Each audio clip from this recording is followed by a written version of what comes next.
Hello दोस्तों, स्वागत है आपका हमारे वीडियो चैनल में। दोस्तों, आज हम बीएड फर्स्ट सेमेस्टर जो 2023 में एग्ज़ाम हुआ था उसका पेपर कोड है 104, उसको देखने वाले हैं।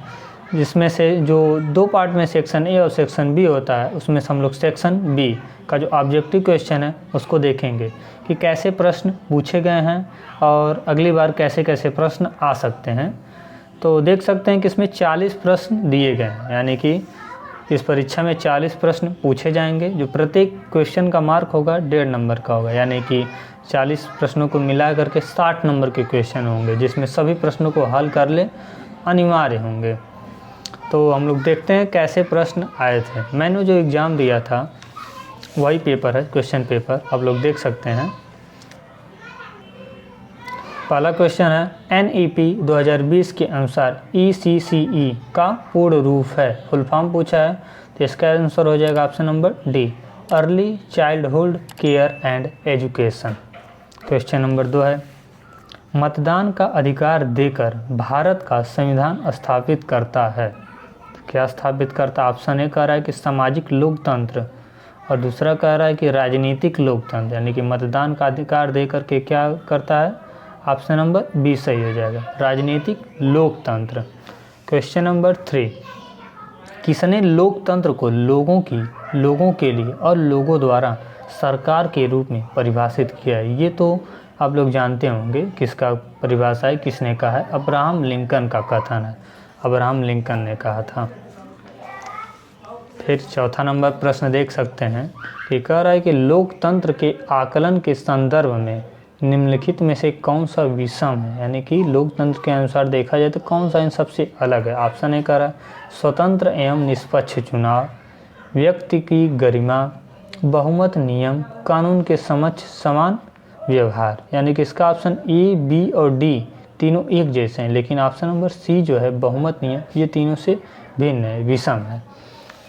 क्वेश्चन नंबर 5, एक लोकतंत्रात्मक देश की विशेषता है। क्या विशेषता है? एक सरकारी प्रणाली का होना, ये भी होगा। लोगों के निर्णय में सहभागिता, ये भी होगा। एक संविधान का होना, ये भी सही होगा, यानी कि इसका ऑप्शन का हो जाएगा ऑप्शन नंबर डी। आप लोग देख सकते हैं कि इसमें जितने भी क्वेश्चन सही हैं इसमें पहले से ही टिक लगा हुआ है, क्योंकि मैं जब पेपर दे रहा था तो मैं मिलान करने के लिए कि कितना सही है, लगभग मैं सभी क्वेश्चनों पर टिक का निशान लगा दिया था जो आ रहा था। क्वेश्चन नंबर 6 देख सकते हैं, महिलाओं के सशक्तिकरण के लिए राष्ट्रीय मिशन शुरू किया गया था। कब शुरू किया गया? 15 अक्टूबर 2011। Option number D right answer. 7 number question, निम्नलिखित में से कौन सी योजना बालिकाओं को शिक्षा एवं उनको सुरक्षा प्रदान करती है? तो इसका आंसर हो जाएगा बेटी बचाओ बेटी पढ़ाओ, ऑप्शन नंबर डी। 8वां नंबर क्वेश्चन देखेंगे, महिला साक्षरता के लिए भारत मिशन की शुरुआत कब हुई? तो इसका ऑप्शन हो जाएगा 2009, ऑप्शन नंबर बी। 9वां क्वेश्चन है, निम्नलिखित में से कौन सा भारत में महिलाओं की कम साक्षरता का कारण नहीं है? तो कम साक्षरता का क्या कारण नहीं है? ऑप्शन ए का दहेज प्रथा, ये भी हो सकता है। गरीबी, ये भी है साक्षरता का कारण। खराब विद्यालयी पर्यावरण, ये भी साक्षरता का कारण है अगर वो पढ़ नहीं पा रही हैं। ऑप्शन नंबर डी कर शिक्षा में महिलाओं की रुचि, ये तो इन सबसे अलग ही दिख रहा है, इसलिए ऑप्शन का आ जाए ऑप्शन नंबर डी, शिक्षा में महिलाओं की रुचि। क्वेश्चन नंबर 10, निम्नलिखित में से कौन महिला शिक्षा का उद्देश्य है? क्या उद्देश्य है? उपरोक्त सभी पढ़ लेते हैं कौन कौन सा होना चाहिए उद्देश्य। ऑप्शन ए करा महिलाओं पर हिंसा और अन्य महत्वपूर्ण मुद्दों को रोकने के लिए, ये भी सही होगा। महिलाओं के अधिकारों एवं कानूनों के बारे में जागरूकता उत्पन्न करने, सी है लैंगिक समानता वाले समाज का निर्माण करना, ये भी होगा, इसलिए इसका ऑप्शन का आ जाए ऑप्शन नंबर डी, उपरोक्त सभी राइट आंसर। 11 नंबर प्रश्न देखते हैं, कह रहा है कि किस देश का संविधान लचीला है? तो किस देश का संविधान लचीला है? भारत का, अमेरिका का, चीन का, यूनाइटेड किंगडम का। तो संविधान लचीला किस देश का? इसका आंसर आप लोग कमेंट बॉक्स में बताइएगा, इन चारों ऑप्शनों में से किसका आंसर सही होगा। 12 नंबर क्वेश्चन है, भारतीय नागरिकों को संविधान की प्रस्तावना क्या प्रदान कर रही है? ऑप्शन बी हो जाएगा समानता और अवसर। 13 नंबर, शिक्षा का अधिकार आरटीई एक्ट किस वर्ष लागू? ये इंपॉर्टेंट क्वेश्चन है, कब लागू हुआ था आरटीई एक्ट शिक्षा का अधिकार? 2010 में, option number B. 14 number question, RTE अधिनियम 2009 के अनुसार बच्चों के माता पिता या अभिभावक को अपने बच्चों को स्कूल में अनिवार्य रूप से किस उम्र में शामिल करना चाहिए, कब भेजना चाहिए उनको? तो ऑप्शन नंबर ए हो जाएगा 2009 के अनुसार कह रहा है, इसलिए 7 साल का जब लड़का हो जाए तब उसको विद्यालय भेजना चाहिए। क्वेश्चन नंबर 14 का राइट आंसर ए। 15 नंबर प्रश्न देखते हैं, भारतीय संविधान के किस भाग में हमें नागरिकता से संबंधित प्रावधान मिलते हैं? किस भाग में नागरिकता से संविधान मिलता है, मतलब प्रावधान है? ऑप्शन नंबर बी, भाग 2 में राइट आंसर। 16 नंबर प्रश्न, निम्नलिखित में से कौन सा अन्य शर्तों के अधीन भारत की नागरिकता प्राप्त करने का मानदंड नहीं है? तो नहीं है, तो इसका ऑप्शन हो जाएगा ऑप्शन नंबर डी, जातीय पहचान। इसका आंसर हो जाएगा option number D. Question number 17, किस देश ने दोहरी नागरिकता की नीति को स्वीकार किया? दोहरी नागरिकता किस देश में है? कनाडा में है। भारत में देखेंगे तो एकल नागरिकता है। 18 नंबर, नागरिकता समाप्त हो जाती है जब लगातार बाहर रहने के वर्षों की संख्या होती है। कितने साल आप विदेश में रह रहे हैं अपने देश को छोड़ करके, तो आपकी नागरिकता समाप्त हो जाएगी 7 वर्ष। ठीक। 19 नंबर प्रश्न देखेंगे, आगे बढ़ते हैं। 19 नंबर क्वेश्चन कह रहा है, निम्नलिखित में से कौन सा देश एकता बनाए रखने के लिए जिम्मेदार है? तो एकता बनाए रखने के लिए कौन सा देश जिम्मेदार हो सकता है? परिषद कह रहा है कि राष्ट्रीय एकता परिषद, यानी कि option number A right answer. Question number 20 कह रहा है, राष्ट्रीय एकता दिवस को जयंती पर मनाया जाता है, यानी कि इसमें क्या भरा जाएगा? जो राष्ट्रीय एकता दिवस है किसकी जयंती पर मनाया जाता है? तो इसका ऑप्शन देखेंगे 11 अक्टूबर, PJL नेहरू, पंडित जवाहरलाल नेहरू के नहीं, ये तो गलत होगा। इसका ऑप्शन नंबर बी कह रहा है 19 नवंबर इंदिरा गांधी। हाँ, इसका ऑप्शन हो जाएगा आपका B right answer.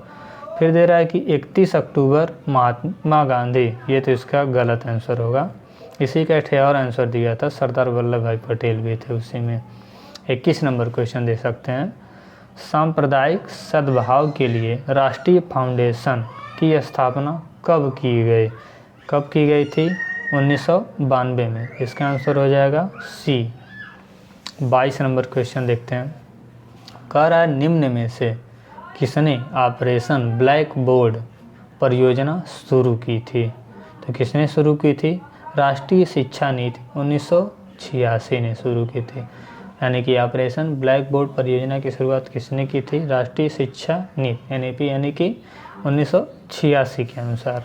23 number question है, राष्ट्रीय शिक्षा नीति 2020 के अनुसार अधिगम होना चाहिए, कैसा होना चाहिए? प्रयोगात्मक। आप लोग परीक्षा देने से पहले जो जितने भी NEP हैं 2020 का, 19 का, ठीक, इन सबको अच्छे से पढ़ के जाइएगा। जो भी चाहे 1986 का हो गया, जो भी NEP है उसको आप लोग अच्छे से याद कर लीजिए, उसमें से कई क्वेश्चन पूछे जाते हैं परीक्षा में। 24 नंबर प्रश्न देखते हैं, NEP 2020 किस पर बल देती है? तो किस पर बल देती है? ऑप्शन नंबर डी, वैचारिक समझ पर बल देती है। 25 नंबर, राष्ट्रीय शिक्षा नीति 2020 किसकी सिफारिश करती है? किसकी सिफारिश करती है? पाठ्यक्रम का मानकीकरण, यानी कि ऑप्शन सी, पाठ्यक्रम का मानकीकरण। 26 नंबर प्रश्न, निम्नलिखित में से कौन सा सुधार NEP 2020 में शामिल किया गया? तो किसे शामिल किया गया 2020 में NEP में? समान और समावेशी शिक्षा, ये भी सही होगा। ऑप्शन बी कह रहा है सभी स्तरों पर सार्वभौमिक पहुंच सुनिश्चित करना, ये भी सही होगा। ऑप्शन सी कह रहा है कि नई पाठ्य चर्चा और शैक्षणिक संरचना, यानी कि 5+3+3+4, यही है NEP 2020 की संरचना। फिर कह रहा है ऑप्शन नंबर डी, उपरोक्त सभी, यानी कि तीनों ऑप्शन इसके सही दिख रहे हैं, इसलिए आंसर हो जाएगा ऑप्शन नंबर डी, उपरोक्त सभी। 27 नंबर प्रश्न देखते हैं, वर्धा योजना निम्नलिखित में से किस नेता से संबंधित है? तो वर्धा योजना जो आपका है महात्मा गांधी से संबंधित है। किसका ऑप्शन हो जाएगा इसका? Option number C, Mahatma Gandhi. आगे बढ़ते हैं, 28 नंबर प्रश्न देखते हैं। कह रहा है कि शिक्षा के सार्वभौमिकरण का चरण निम्नलिखित में से कौन सा है? इसका आंसर भी हो जाएगा उपरोक्त सभी। तीनों ऑप्शन आप लोग पढ़ सकते हैं, बहुत ही कम समय में जल्दी से ख़त्म करते हैं। 29 नंबर क्वेश्चन कह रहा है कि मुलादियर समिति का गठन किसके आदेशानुसार किया गया था? तो ऑप्शन नंबर सी, केंद्रीय शिक्षा सलाहकार बोर्ड के आदेश पर। किसके अनुसार? केंद्रीय शिक्षा सलाहकार बोर्ड के आदेश पर। 30 नंबर प्रश्न, भारत में आधुनिक शिक्षा का जन्मदाता किसे कहा जाता है? ये तो आप लोग को पता होगा, किसे कहा जाता है? चार्ल्स ग्रांट को कहा जाता है। अगला क्वेश्चन 31 नंबर, भारतीय विश्वविद्यालय आयोग की नियुक्ति किस सन में हुई थी? तो किस सन में हुई थी? 27 जनवरी 1902 को। राइट आंसर हो जाएगा ऑप्शन नंबर ए। 32 नंबर, हम भारत में ऐसी शिक्षा का प्रसार देखना चाहते हैं जिसका उद्देश्य यूरोप के विकसित कलाओं, विज्ञान, दर्शन तथा साहित्य अर्थात यूरोपीय ज्ञान का प्रसार हो। यह विचार किसका? यानी कि कथन पूछा है, किसका विचार है? कथन से कई प्रश्न पूछे जाते हैं। ऑप्शन हो जाएगा सी, वुड का कथन है। 33 नंबर क्वेश्चन, मुस्लिम काल में धर्मशास्त्र के छात्र को कौन सी उपाधि प्रदान की जाती थी? तो कौन सी उपाधि प्रदान की जाती थी? आलिम। Option number B. 34 नंबर प्रश्न देखते हैं। कह रहा है कि भारत में मुस्लिम शिक्षा का मुख्य उद्देश्य था। क्या उद्देश्य था भारत में? इस्लाम धर्म का प्रसार करना। फिर है 35 नंबर, बौद्ध काल में बालक शिक्षा समाप्ति के बाद जब मठ त्यागता था तब कौन सा संस्कार होता था? यानी कि कौन सा संस्कार होता था? उपसंपदा संस्कार होता था। 36 नंबर, बौद्ध शिक्षा का प्रधान उद्देश्य था। क्या उद्देश्य था? ऑप्शन नंबर डी, जीवन के निर्वाण प्राप्ति। जीवन से निर्वाण प्राप्ति। Option number D right answer.